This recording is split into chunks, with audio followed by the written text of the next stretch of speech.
Cette année, pour la 13e édition de la Journée de la recherche clinique, on a vraiment souhaité travailler sur le fond.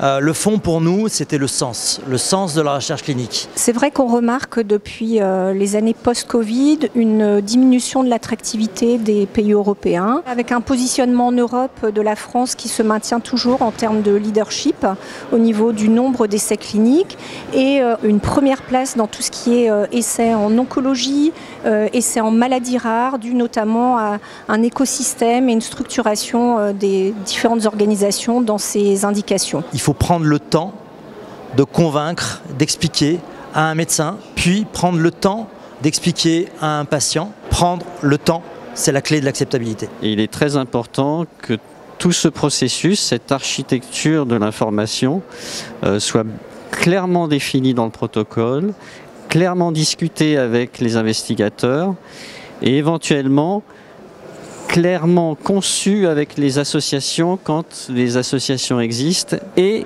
qu'elles sont intéressées elles-mêmes à la recherche clinique. Aujourd'hui, nous on se pose la question de l'impact de l'IA aujourd'hui sur les métiers de la recherche clinique et l'impact qu'aura l'IA demain sur les métiers de la recherche clinique. Je suis ravie d'animer cette première battle de méthodologie en recherche clinique puisque c'est un design qu'on a voulu justement un petit peu innovant pour dynamiser cette journée de la recherche clinique organisée par l'AFCRO avec des experts qui vont nous parler de bras comparateurs externes, de jumeaux virtuels, mais aussi d'essais cliniques randomisés classiques pour optimiser la recherche.